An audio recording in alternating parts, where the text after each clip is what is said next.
Hello and welcome to Higher Thinking on Higher Ed. I am Charlene Carrington of Content Strong Communications, the fractional communications and marketing leader of choice for universities, colleges, and nonprofits. Today, I am super excited to continue diving into the trends and the challenges encountered by communications and marketing leaders and leaders in any kind of realm in higher education. And I am honored to welcome Dr. Holly Gruhlke to the hot seat today. Holly is the Vice President of Academic Affairs, Provost, and Professor of Business at Dickinson State University. Man, you do all things. And there you lead you where you have led across academic and student affairs since 2008. A nationally recognized educator and strategic leader, she brings a deep commitment to workforce preparedness, community engagement, and inclusive leadership in higher education. Thank you again so much for bringing your expertise to this conversation. How are you doing? I am great. I think some of the misconception with higher ed is that the summer is our downtime.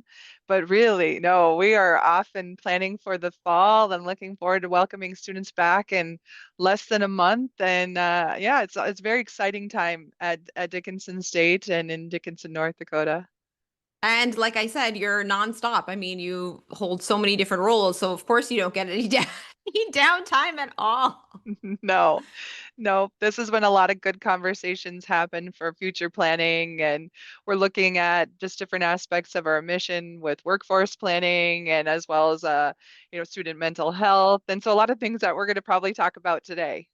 Yes, absolutely. So, I mean, I've just given a very quick snippet about what it is that you do and what roles you play in your institution, but I like to always ask that first question. Give me a little bit of a sense of, the context of your world. I mean, you've held leadership roles in academic and administrative.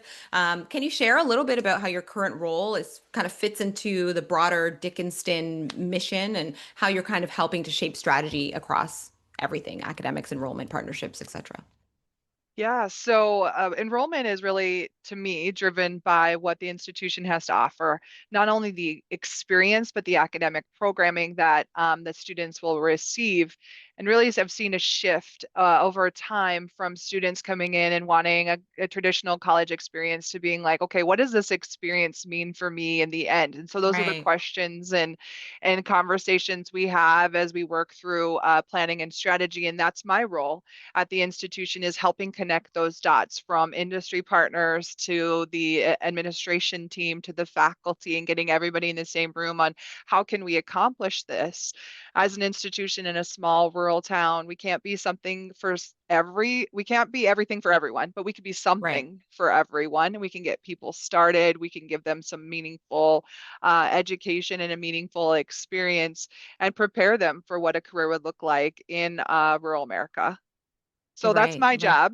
That's one hat. I mean, the other hat is also considering, student retention, student mental health needs. What does that look like? We put a lot of pressure on folks now to get through an Yeah. academic program. There's still even conversations on we need to accelerate folks to get them out in the workforce. The workforce shortage is kind of putting additional pressures. And so those are some additional conversations we have at Dickinson State from our student affairs team. And now we have a vice president of student affairs that I work with on the executive team, and she's very engaged in looking at that aspect of student mental health and student achievement. And so we are working hand in hand to make sure that everybody is supported and that all the voices are heard at the table.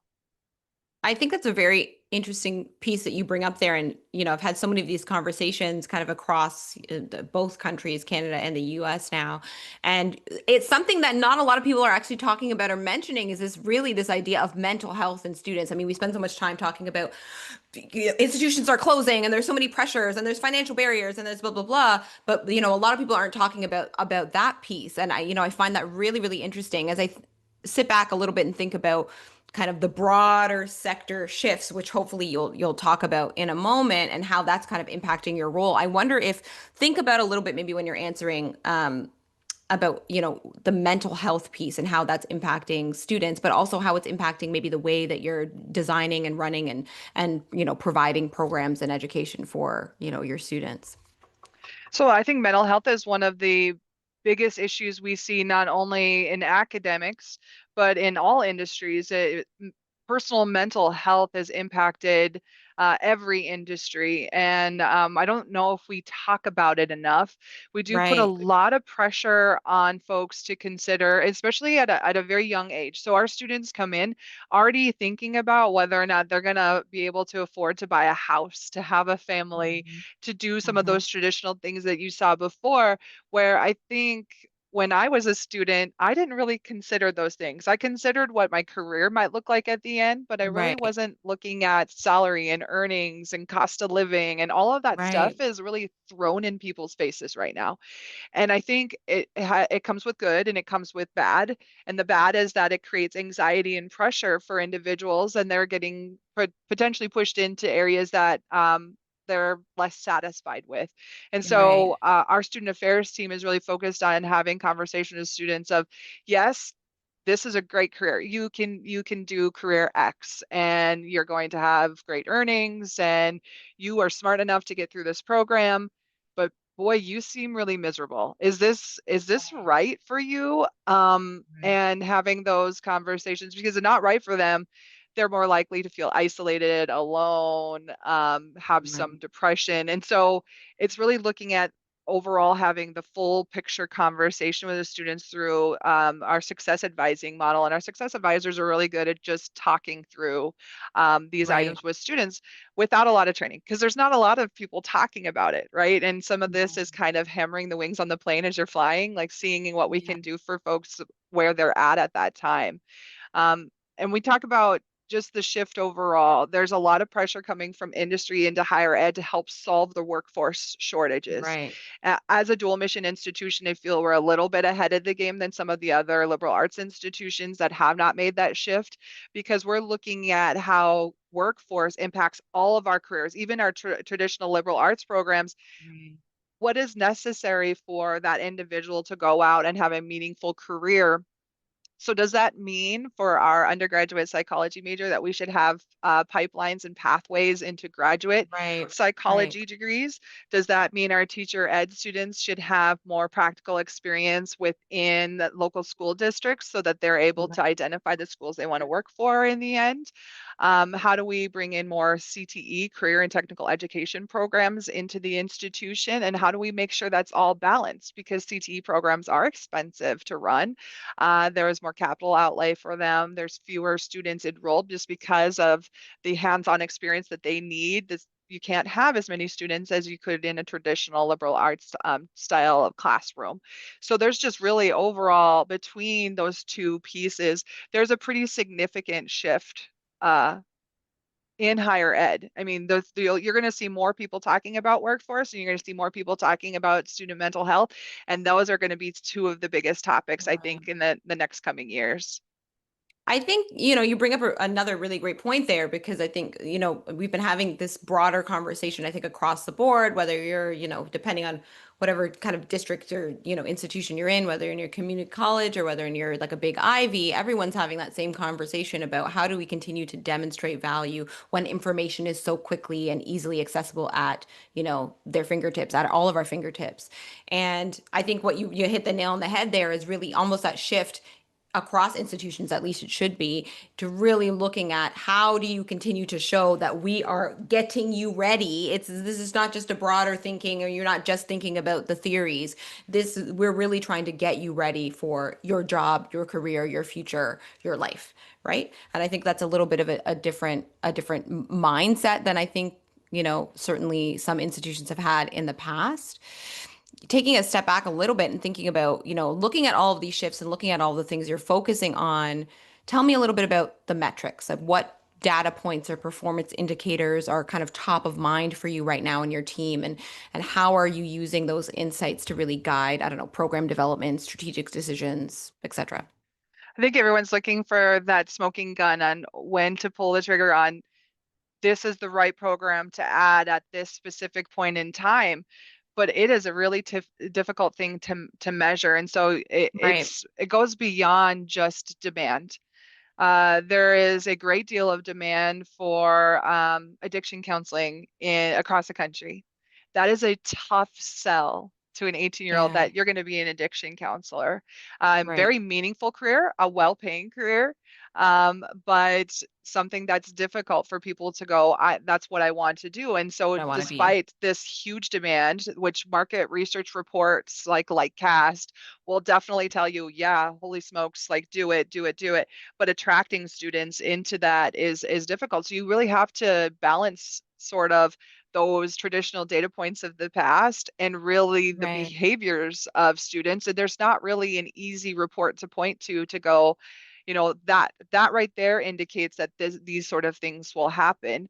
What does make it a little bit easier is if you have partnership with industry partners, right? So you Right. work with the entities that are helping you with boots on the ground, recruiting individuals into that line of work. And some of it is in internship and practical experience as they're working for those entities. They're going to school at the same time. That helps to fill seats in programs that are a little bit more difficult to fill that have that high level of demand. There's Right. also some of support that's coming out of government agencies. So, for instance, teacher ed has a huge shortage across the board.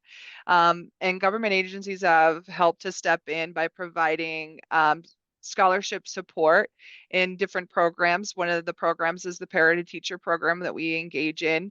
That they say there's these paras. They are place bound. You offer an online education program. We can grow our own from right within the school. And we'll Right. support it by fully funding that individual's last 2 years. Usually they have 2 years of education to become paras. We're going to support those last 2 years, help get them licensed, have them take some of those traditional classes, and then they'll become licensed in the school and they'll be good teachers because they already understand the school system, they already understand the Right. dynamics with it. So there's some of that as well. There's just different approaches to program creation and program development from that aspect. So if we don't have a program, say in teacher ed, and we see a large number of paras and there's that workforce shortage and there's scholarship support, and it seems like every side is approaching this problem together, that's also an Right. easier sell in developing programs. So it really takes a concerted effort across what we consider our industry, and industry includes everything from education institutions to healthcare institutions to tech industry to agriculture to Right. business. We all try to work together to determine just different ways to tackle the workforce shortage problem.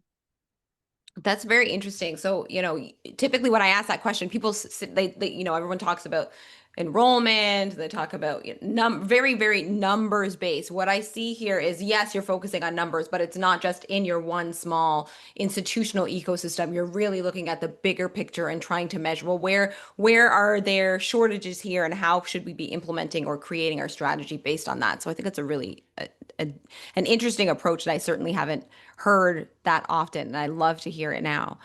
Yeah, so What's working for you? Go well, ahead. the numbers sometimes lie, right? So Yeah. so that like Yes. I We go know back to this. that demand, right? So there's a high level of demand, but then part of that market research report will also point to number of completers. You're like, holy smokes, like there's so much demand. It's a Right. critical shortage. It's in the red. I really need to focus on it. And then over here, there's the completers is declining. What is happening? Is it just the Yeah. programs are stagnant? What is going on? And trying to connect those dots with very little information. And higher ed, we do share a lot, but some of that we keep close to our chest because we're trying to figure Right. out those problems as well. Right. And You we gotta be also know that people's perceptions on programs really influences whether they put their butts in those seats, right? yeah. So we try to make sure that the information on the program really reflects the experience that they're going to get. And that shies away from the way we did things traditionally 10, 15, 20 years Years ago. ago. And that's a difficult shift for people. Like as academics, we like to say, this assessment metric, this learning Right. outcome. And the students go, what does that mean? What does that mean? What does that mean? I don't know. And instead, we have to say, well, this program results in this. This Right. is what it looks Right. like for you, and try to paint that picture from the beginning for them. And then that's when we're able to start making a better identification on what the program numbers are going to look like.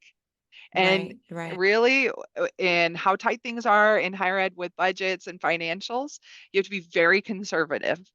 So you're Right. actually probably underselling what the program potentially looks like, and you're taking less risks now because of those constraints than you did years ago. That's a really, really interesting point. Like using my communicator's hat, which is what I do, I always think about that, really being able to demonstrate and to tell a better story of what the impact is. And that affects everything across the board. That affects your enrollment, that affects your program structure, that affects your relationships with industry, et cetera, et cetera. So really, really interesting points there. What's working for you? What's not working for you? I mean, what initiatives or approaches are kind of delivering the strongest results for you right now? And, where are you still kind of encountering those barriers or those missed opportunities? I think really what's working for us is when we have those extremely close ties within our communities on this is where you go when you're Right. done with school. That works for us because when mom and dad come in with a student, when we have quite a few traditional students still at Dickinson State, they come in, they go, "Well, where's Sally going to work when she's done? Where's Yeah. Billy going to work when they're done? What does that look like? Who will be their coworkers? What, there's just that whole um Right. bigger picture for the parent. They even ask the questions on can they try it out, in the first couple of years, make sure this is right for them. What's the internship opportunities? And then also return to home. So we get a lot of our students within 100 miles of Dickinson, and they want to see their kids work in their hometown too. I mean, In their whether those communities. those kids want to go back to mom and dad's hometown, or hometown is to be seen. Some of that happens, some of it doesn't. They've spread their wings a little bit, but I think when we are able to talk about what the end results look like, that Right. works for us because that is. I mean, that's the big, I can't emphasize enough. That's the biggest thing we get asked is even when talking about different programs. So we'll have parents ask and students ask, I can do this in 2 years. I get an associate's degree. I can do this in 4 years. I get a bachelor's degree. What's the difference? Tell me what that Right. looks like for me. And explaining current earning potential versus future earning potential. And that's also something that we talk about with our teacher ed students. You come in, you get your bachelor's in elementary education, and I would recommend as a young person within the next year or two after you graduate, getting a master's in Right. education because you move up a salary scale and that impacts you for the rest of your career. Rest of your life. Yeah. So Yeah. that That's works for us. What has not worked for us is saying there's such a demand, right? And they're like, yep, there's a demand for everything. There's such a demand, there's a critical need. And even saying this was meaningful.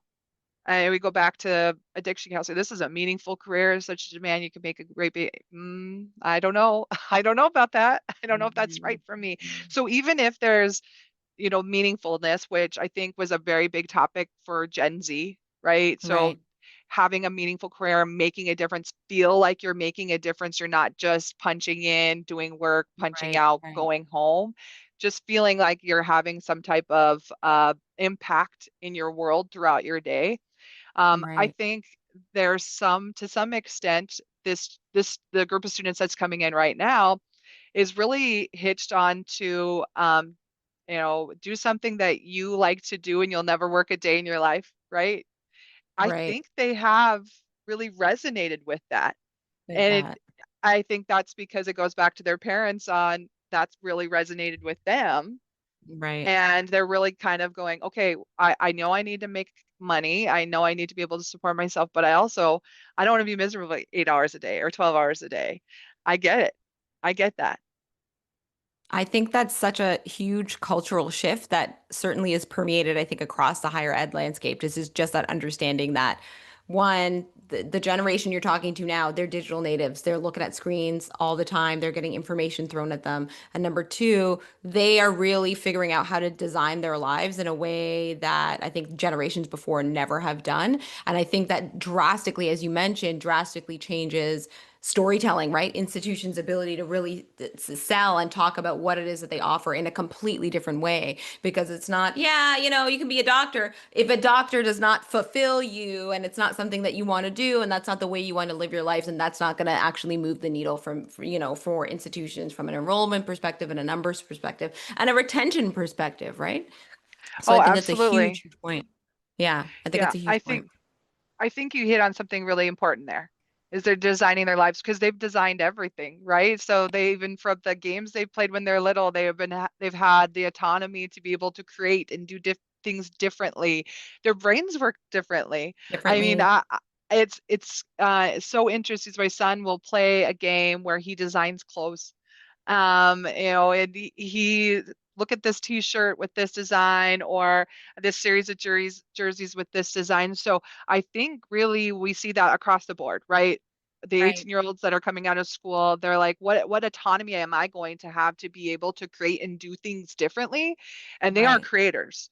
I see students come in, we engage them in our marketing division to get engaged with Right. other students because that's another Right. thing is that the students that are coming in, yes, it's nice to talk to faculty. Yes, it's nice to talk to the administrators and to kind of get a feel of the institution, but they want to talk to those other students, go, what's going on there? Oh yeah. What Oh does yeah. this look like for me? Because they don't believe us. Like Of our view of course. it is different.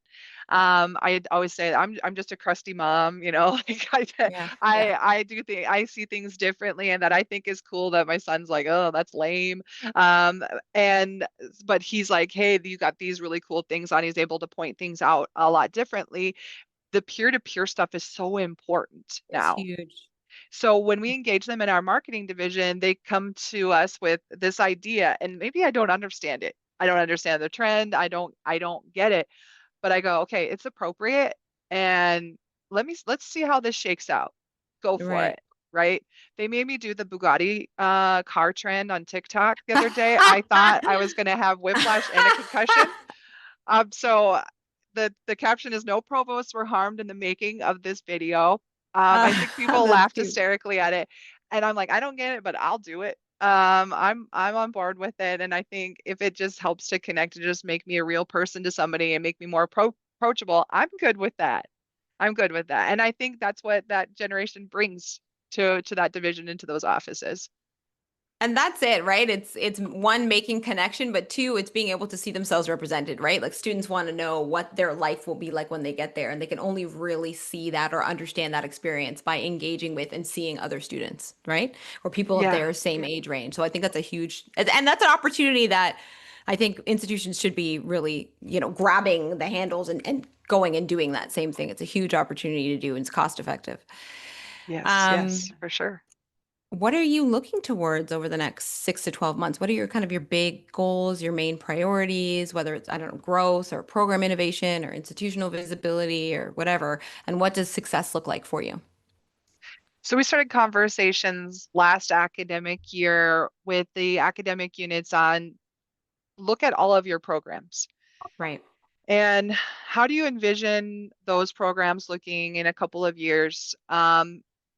Do we need to make shifts? Are there courses that are undersubscribed? Why are those courses undersubscribed? Is it the title? Is it the way the course description is written? Is it that it's no longer relevant? How do we address those? And right, that's very administrative, right? So how do we address that? But it's also having conversations with students, and I've talked to them about that in our meetings. Talk to your students. Why are they not interested in taking that class? Engaging in conversations with them, and looking at what your programs look like. And I told them it's okay to say this program is no longer relevant or needed, but let's right, look at what is. What could we build with the faculty talent that we have now? Because we have a lot of great faculty on our campus that can do a lot of great things. And right, so, how do we make those shifts together? What does it look like moving those things together? So I would say we are going to do some different program innovation, do some changes. We're looking at reforming our general education package to make sure that it really aligns with what our needs are, and that's changed. And I think the interesting part about that is faculty came to me to have that conversation, what do you think? And I said, I think you're already ahead of the game if you're saying, I really want to look at this. Just looking at it, right, having the conversation. If nothing changes and you're like, nope, we can make do, that's fine. But if it comes to the end of, well, we all need to make these changes and shifts together, that's good too. And I want to be able to support that from my role. We're looking at bringing on potentially two new programs that are pretty significant. One is a master's in science and athletic training. with the shift in the requirement for licensure and athletic trainers. They Right. have to have a master's degree in order to be licensed. And that was a big deal for many rural schools here in Southwest North Dakota. All of a sudden, we were not churning out licensed athletic trainers. And all our little rural schools, they have basketball, volleyball, they have these things going on that Yeah. they really need somebody to come in and to be able to offer those services to them just from a safety standpoint. And so we're Right. putting that together. It's going to take some time to put it together, but we're going to be continuing to work on that. I think that would be up by fall 27 between the accreditation requirements. And then we are looking at creating a cybersecurity and artificial intelligence integrated program. And so this is Right. unique in our system, Huge. but when we've talked to the students, they're very excited about that possibility Right. because artificial intelligence and cybersecurity, those are the two biggest things. They are the Right. Yep. swankiest portions of computer science, and it's a way to really kind of jump ahead.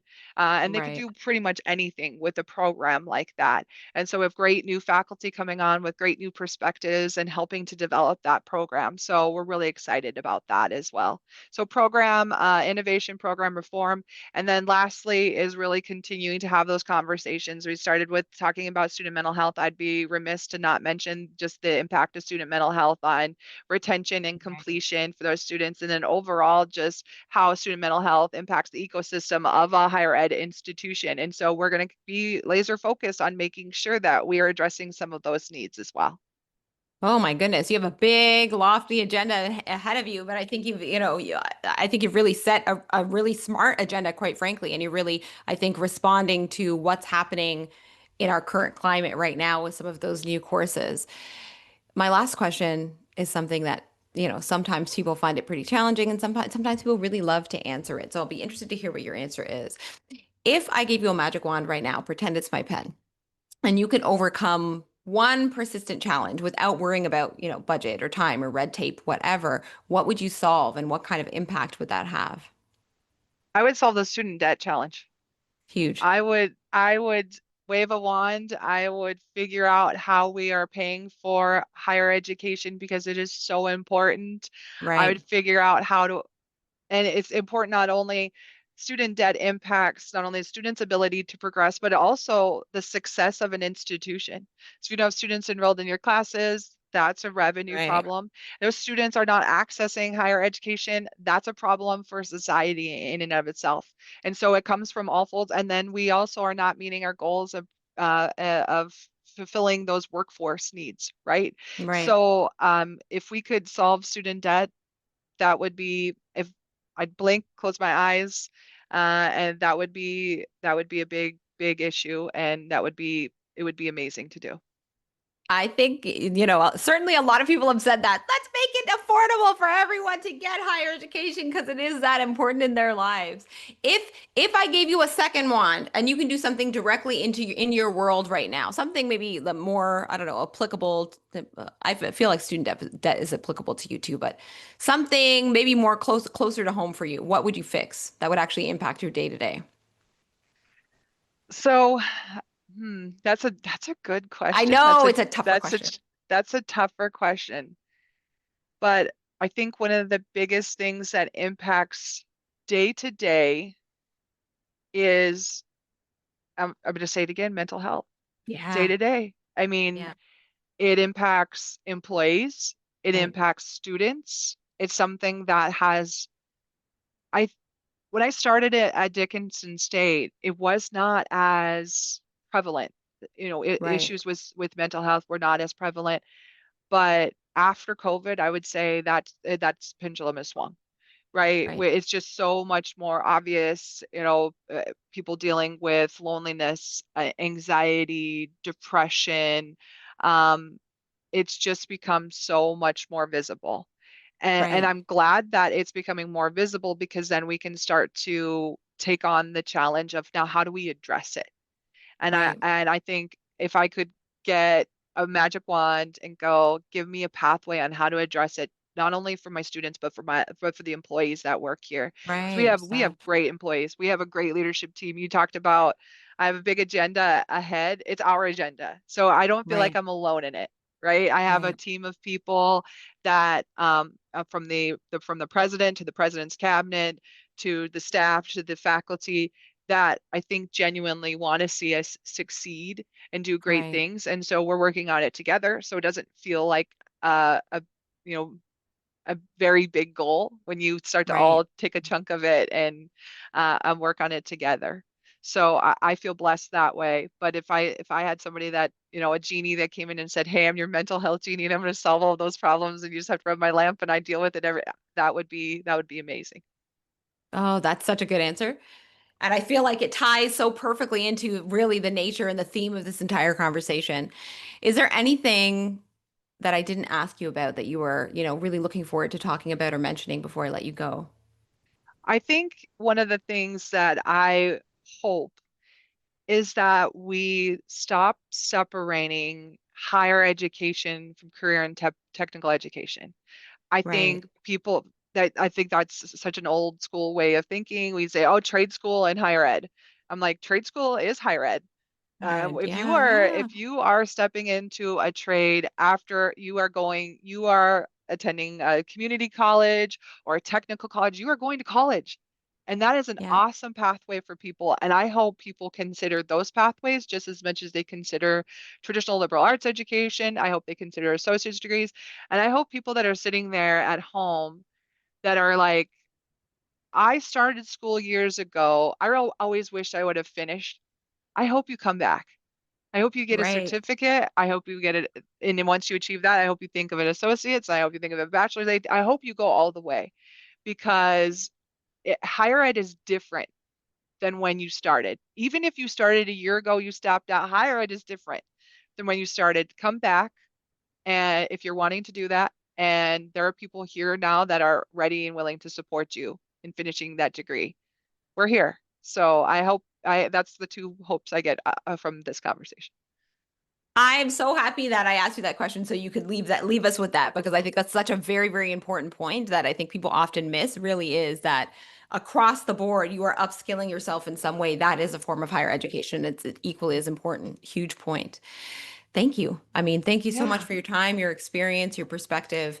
It's been such a thoughtful and generous conversation to our listeners or our watchers. I hope the episode sparked ideas, affirmed your own experiences, or I don't know, helped you see a challenge in a new light. If you're a leader in higher education, communications, or marketing, or enrollment, or academics, whatever it is, and you want to contribute to this conversation, we'd love to hear from you because the truth is, these conversations are more than just talk. They're ideally the start of a shared roadmap for our field. So let's get to work. Thank you so much again, Holly. Thank you. It's great.